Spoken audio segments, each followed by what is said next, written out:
Alexandre Mirhan agora, que já está conectado com a gente aqui, deixa eu ver. Olá, professor Alexandre, tudo bem?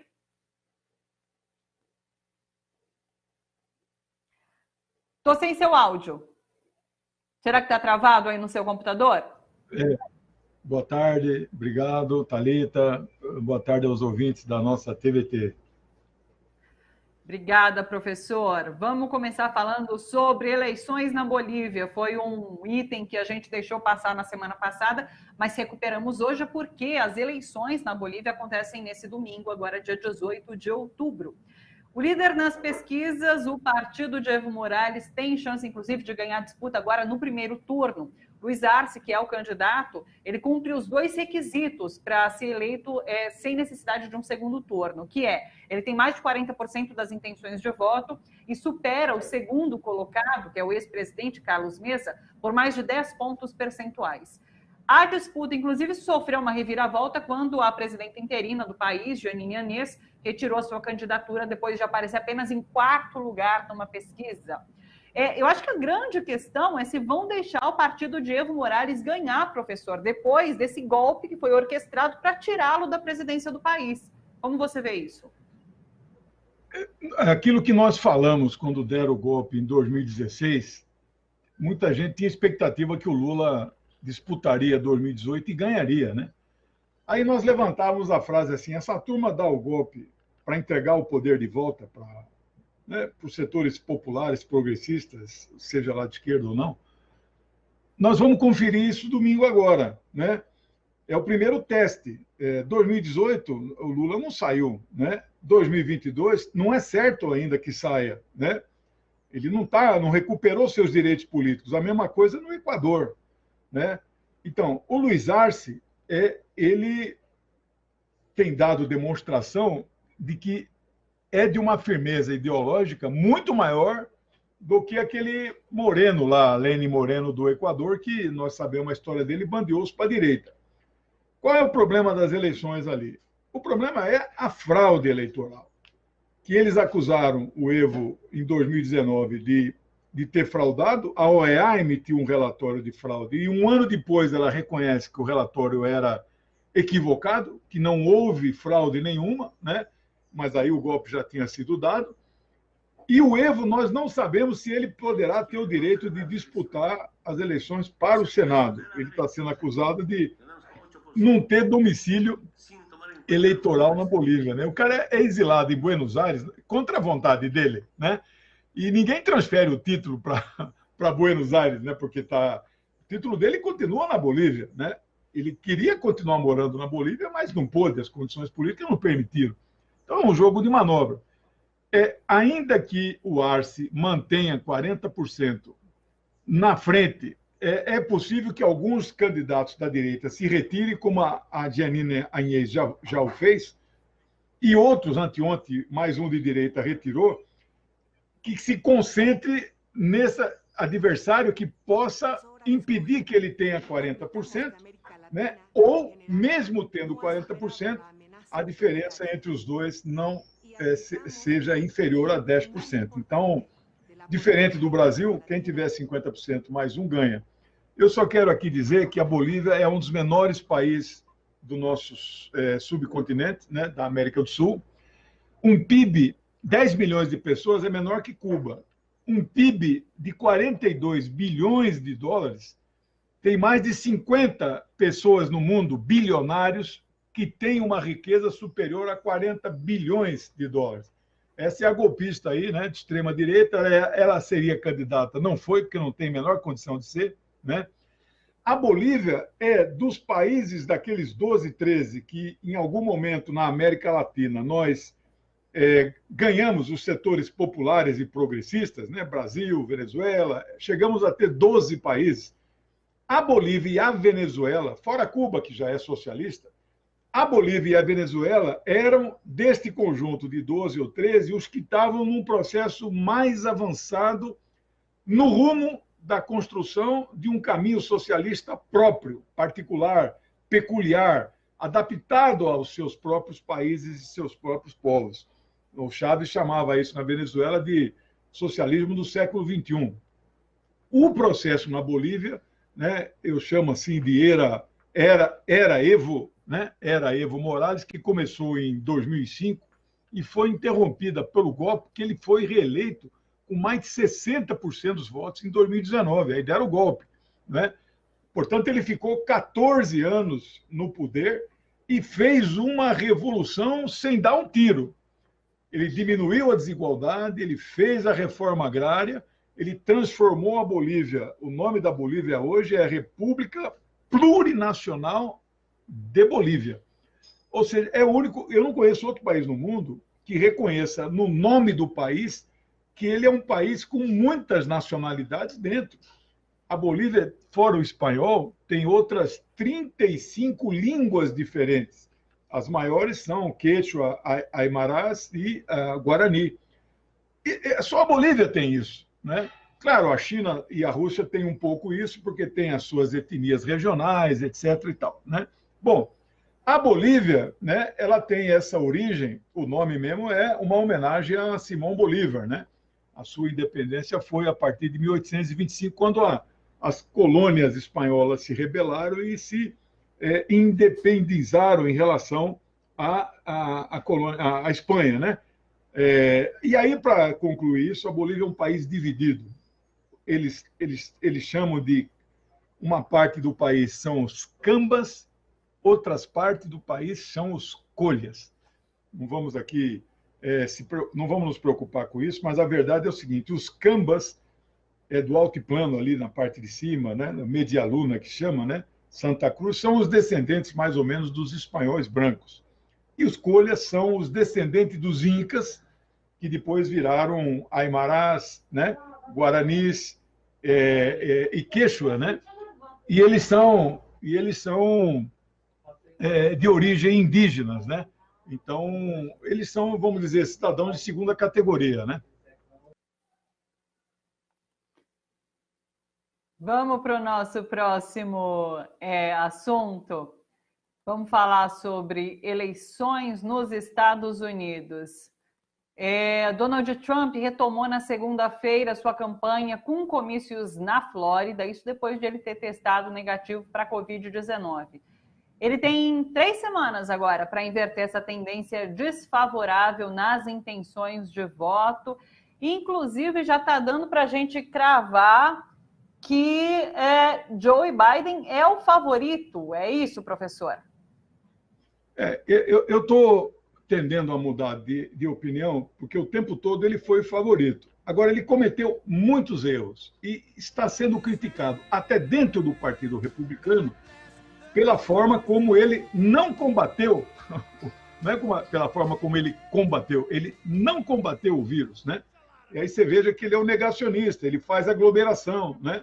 Ele não usa máscara, né? Ele foi contagiado, e isso aí já se mostrou, aquelas duas hipóteses, se o contágio beneficiava ou atrapalhava, já está muito claro que este contágio para ele não lhe beneficiou em termos dele, não ganhou nenhum voto a mais assim do eleitorado. Ao contrário, parece que as críticas que o Biden faz a essa gestão desastrosa dele sobre o combate à pandemia está colando no eleitorado. Tanto que todas as pesquisas que foram divulgadas depois que ele anunciou que estava contaminado dão ao Biden com até 14 pontos de diferença. Eu fiz uma estimativa, ali tem 250 milhões de eleitores inscritos, vão votar em torno de 100 milhões. Aí você tira nulo, branco e abstenção, que deu uns 90, muito parecido com o Brasil. O Brasil tem 147 milhões de inscritos, vão votar, vão dar válidos, tirando branco, nulo e abstenção, 47, que é um terço, a gente já falou disso, né? 100 milhões. E lá, mais ou menos parecido, 90 a 100 milhões. 14% significa Biden colocando 14 milhões de votos a mais nele. Olha, por mais que o colégio seja uma manobra antidemocrática, a gente já viu isso também, com esses 14 milhões de frente, ele deve ganhar na maioria dos estados. E se ganha na maioria dos estados, ele faz maioria no colégio. Não há manobra que impeça isso. Aí a novidade que tem é o Trump dizendo que pode ser que haja fraude. Vocês viram aí a notícia hoje que o Partido Republicano espalhando urnas falsificadas. Então, eles estão querendo criar um clima para desmoralizar, desqualificar, né, desautorizar e já criar uma situação que a coisa se resolva não no colégio eleitoral, que a coisa se resolva na Suprema Corte, que ele acabou de indicar no lugar dessa juíza que se aposentou, esqueci o nome dela, tem 2 filmes sobre a vida dela. Ela é a primeira mulher feminista, progressista. Hoje a maioria conservadora lá é 5-4, né? O presidente parece que nunca vota. Agora com ela passa a ser 6-3. E isso cria uma situação em que, se chegar na Suprema Corte, dos 45 presidentes, 5 perderam no voto e ganharam no colégio. Mas o único que foi resolvido na Suprema Corte desses 5 foi o Bush filho, no ano 2000. Tudo indica que pode ser que isso aconteça agora e que o Trump só vai poder continuar se a Suprema Corte tomar uma decisão a seu favor. E ele terá maioria para que isso aconteça, né? Nós não temos como não falar disso, Thalita, nos próximos... Hoje é 19 dias, semana que vem é 12, e a outra faltarão 5 dias, né? Se vocês até fizerem programas especiais sobre essas eleições, que mexem com o mundo inteiro, pode contar comigo 24 horas por dia, tá bom?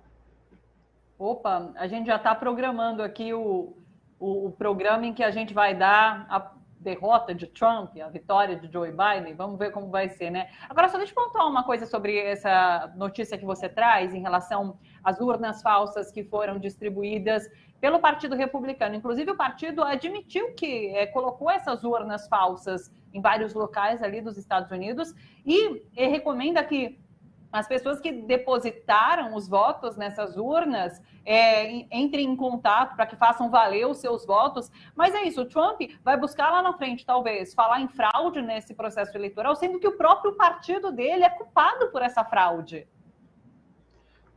É impressionante. Isto já é uma fraude comprovada. Nos Estados Unidos tem alguma coisa que no Brasil nós nunca tivemos. Eu, pelo menos, não conheço na história. Você votar antes ou votar pelo correio. Lá existe isso. E votar antes significa depositar a cédula que você recebe, né, em casa, pelo correio, ou vai na junta eleitoral lá e pega.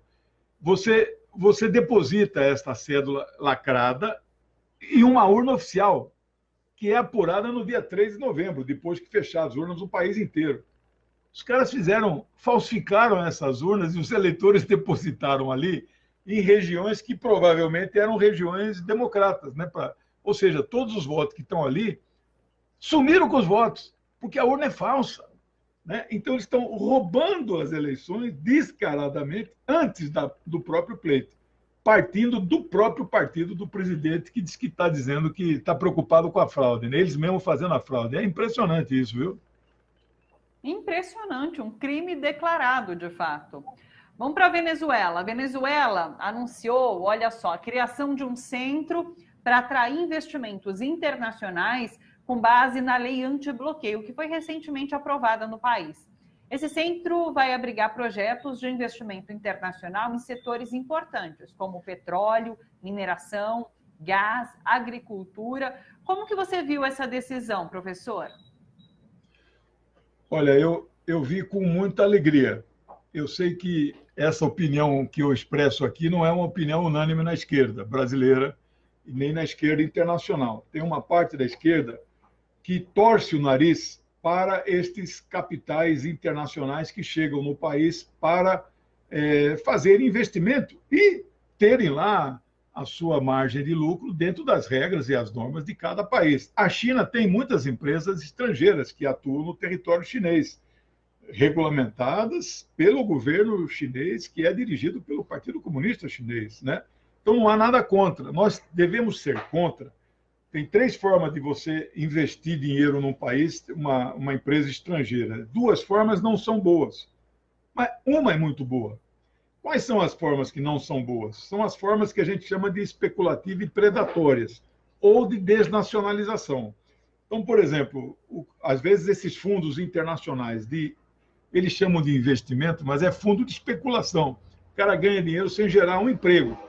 Esses fundos investem em títulos do Tesouro ou investem em papéis na Bolsa. Quando a Bolsa abre às 10, às 4 da tarde, e eles já venderam os papéis que eles compraram às 10 horas, ganharam dinheiro e vão embora lá para Malásia, Singapura, né? Isso é um capital volátil, isso não tem nenhum interesse para o Brasil e para país nenhum do mundo. O segundo é que quando esse capital, esses fundos internacionais, ou mesmo empresas transnacionais, compram empresas brasileiras, empresa que já estava montada, que já tinha lá os seus postos de trabalho, que já tinha tradição e história. Então, isso não é tão predatório como é no primeiro caso, mas isso é uma desnacionalização, né? A Brastemp sempre foi brasileira, hoje não é mais, né? A Cofap sempre foi brasileira, né? Daquela família Mindley, né? Metal Leve, enfim, estão desnacionalizando o que era brasileiro. Mas ainda vá lá, não é especulativo. Mas a melhor forma que a Venezuela, então, hoje está preparando para isso, é aquela que você abre uma empresa, é que você abre, eventualmente, uma refinaria, é que você cria lá uma destilaria no agronegócio para destilar, né, a cana e transformar isso em álcool combustível, etc. Isso, o país gera empregos, né? Eventualmente os governos podem dar incentivos para atrair essas empresas, isenção de imposto, isenção de IPTU por tantos anos, subsídio na conta de água. Aqui do lado meu, eu sempre dou o exemplo, eu moro em Campinas, em Sumaré, tem uma empresa da Honda, daquela grande montadora japonesa, 2.000 empregos. Ela surgiu do nada, era um terreno baldio onde ela construiu a empresa. Isso é bom ou é ruim para o país? Isso é bom. Ah, não, mas ela remete lucro para o exterior. Não tem problema, dentro das regras do Brasil, controlado pelo Banco Central. Todas as empresas transnacionais com sede aqui remetem lucro para o exterior, né? Então, eu vejo isso positivo e é uma forma de furar o bloqueio ilegal, porque ele não foi feito pela ONU, e unilateral, porque nenhum outro tipo de país, a não ser os Estados Unidos, concorda com esse bloqueio. Então, é uma medida muito correta que tem o nosso apoio lá, o governo Maduro acertou nesse ponto. Já que a gente estava falando sobre Venezuela, eu queria pedir a sua opinião também sobre essa notícia que a gente deu agora no início do programa, sobre esse exercício militar do Exército Brasileiro. Foi um exercício ali em Manaus, em que eles dizem que existia um país vermelho e o país azul, sendo que o país vermelho invadia o Brasil, com fortes referências em relação à Venezuela. E tudo isso aconteceu na mesma semana, ali no mesmo período em que Mike Pompeo, secretário dos Estados Unidos, esteve aqui no nosso país. Como que você viu tudo isso?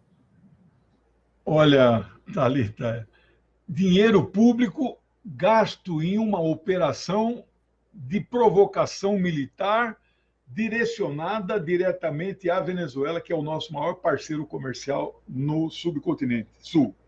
Um verdadeiro absurdo. Quando os Estados Unidos fazem operações de guerra no Mar do Sul da China, junto com o Japão, junto com a Austrália e agora recentemente junto com a Índia, qual é o objetivo destes treinamentos, destas operações militares conjuntas? Qual é o objetivo? Intimidar a China, que não se intimida.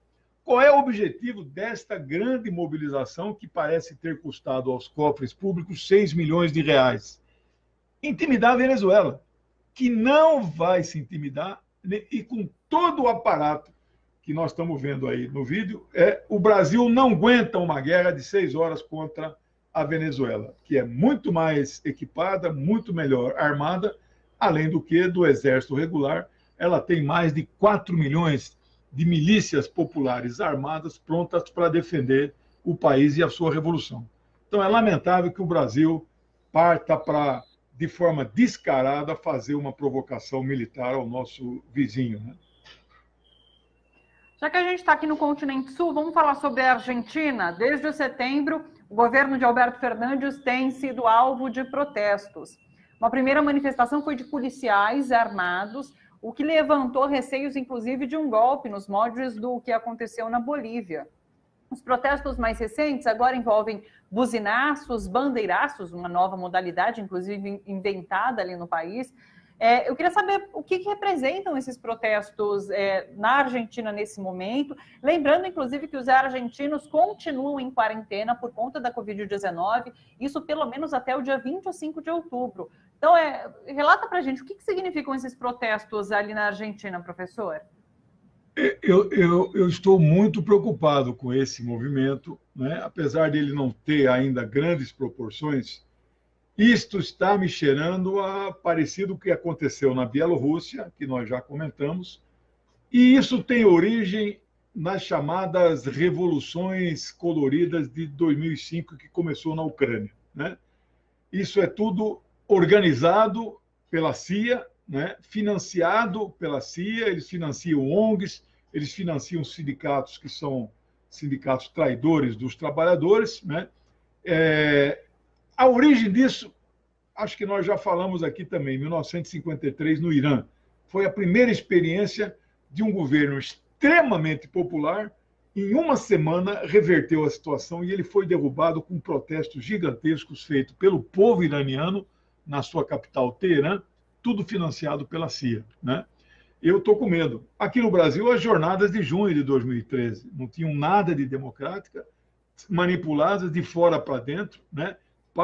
Grande parte dessa classe média deixou-se manipular e foi para as ruas e, 2003, 3 anos depois, acabaram derrubando uma presidente legitimamente eleita como Dilma. Eu estou preocupado com o Fernandes. É bom acender a luz amarela, é bom os setores sindicais populares, peronistas de esquerda e os partidos de esquerda em geral estarem atentos, se mobilizarem, porque isso pode ganhar corpo com apoio da mídia, né? Com apoio do Clarim, que tem um monopólio das comunicações, TV, igual a Globo daqui, é o Clarim de lá, é o Grupo Clarim, né?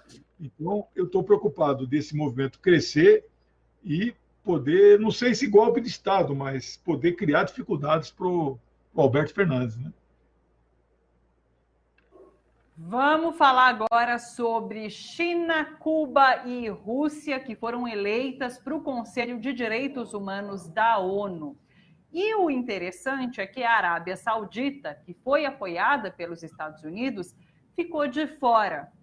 Então, para a gente tentar entender qual é o significado dessa decisão, professor. Olha, esse é um significado do Davi que derrota Golias mais uma vez. Nós podemos interpretar essas vitórias, como foi semana passada, Cuba entrou na executiva da OPAS, né? Que a OPAS é da estrutura da OMS, de saúde no mundo, né?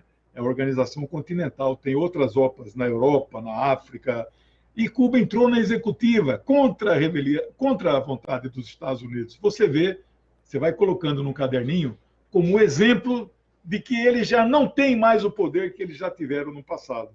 Eles já têm dificuldades hoje para impor a sua vontade. E por que eles são a favor do bilateralismo e contra o multilateralismo, né? Porque este Conselho dos Direitos Humanos é um dos órgãos abaixo da Assembleia Geral, tem o Secretariado das Nações Unidas e as entidades Unesco, OMC, Unicef, FAO, OIT, e este Conselho dos Direitos Humanos, né, que emite um parecer sobre a violação dos direitos humanos no mundo inteiro. E de uma batelada entrou Cuba, entrou China e entrou a Rússia, que não é comunista, mas nela não é nem um pouco querida pelos capitalistas, pelos Estados Unidos. E o pior de tudo, a vitória nossa foi, nossa, que eu digo do campo, desse campo que nós, né, o campo do mundo multipolar, né, a vitória foi tão grande que os Estados Unidos fizeram campanha contra esses 3 países, mas pelo menos eles fizeram campanha para colocar um país que eles confiam cegamente, que de direitos humanos não tem nada e de democracia não tem nada, porque não tem nenhum partido político funcionando. Nem o parlamento não existe lá, que é a Arábia Saudita. A Arábia Saudita não conseguiu emplacar nesse Conselho dos Direitos Humanos da ONU, né? Então, uma grande vitória aí para o nosso campo. Eu estou muito feliz com isso. Vamos finalizar falando sobre a China. Na semana passada estava para sair o Nobel da Paz, a gente conversou um pouquinho sobre isso, citou alguns concorrentes, e daí que saiu para uma iniciativa da ONU de combate à fome no mundo. E na China, esse tema tem sido, inclusive, central num grande seminário que aconteceu sobre a erradicação da fome e da pobreza no país. A China tem uma meta de eliminar a fome até 2030. Então, assim, é um assunto central de discussão no mundo todo, ou que pelo menos deveria ser, né, professor? Olha, a China vai eliminar. A fome praticamente já eliminou, mas a pobreza ainda não. Mas a meta é até 2030 eliminar totalmente a pobreza no país, né? E qual é a contribuição que a China dá para o mundo quando ela faz isso no seu próprio país? Então, por exemplo, quando a China, na década passada, tirou 400 milhões da pobreza, mas ainda tem pobreza lá, isso afetou as estatísticas mundiais, né? Então você tem lá a ONU canta de galo, né? Que o mundo tirou 400 milhões, não foi o mundo que tirou, foi a China, né? Mas que os números dela são tão expressivos, né? Que eles ofuscam todas as outras. O Brasil tirou 5 milhões, a China tirou 400 milhões da pobreza, né? E então isso é uma grande vitória. E a China vai erradicar a miséria, já erradicou, vai erradicar a pobreza até o ano 2030. Na mesma semana que a ONU, que o Comitê Nobel, lá na Suíça, ele anunciou o Prêmio Nobel da Paz para uma instituição da ONU que cuida da fome no mundo. É uma espécie de Bolsa Família Mundial, que, aliás, se baseia muito na experiência brasileira. A China fez, a semana passada, também, na mesma semana da ONU, um seminário sobre a erradicação da fome, lá e no mundo. Portanto, a China se destacando em absoluta confluência e consonância com as movimentações que as Nações Unidas e o Comitê Nobel têm dado na linha de você, então, acabar com a fome no mundo. Então, a China dá a sua grande contribuição. E aí eu não poderia deixar de mencionar aqui, nós sabemos que o Trump saiu da OMS, isso causou um baque financeiro muito grande na organização, 250 milhões de dólares pararam de entrar. O Brasil saiu também, viu, Thalita? Não sei se você soube pela imprensa, mas este que se apresenta como nosso governo mandou parar de pagar, não chegou a sair formalmente, mas nós não vamos mais pagar a OMS a nossa cota parte, o que é lamentável. No meio de uma pandemia mundial, né, o Trump sai e agora o Brasil deixa de pagar a sua cota parte, né? É lamentável. Eu não falei na hora dos Estados Unidos, mas as vacinas duas, da AstraZeneca e da Pfizer, que o Trump apostou até 3 de novembro vacinar o povo, eu quero lamentar dizer aqui, não torci contra elas, já falei isso aqui. As duas estão com as fases clínicas suspensas porque estão dando muito problema. O povo dos Estados Unidos vai ter que tomar as chamadas vacinas comunistas, chinesa, cubana e russa, né? Vamos ver aí o que é que vai dar. Semana que vem a gente volta. Obrigado, boa semana.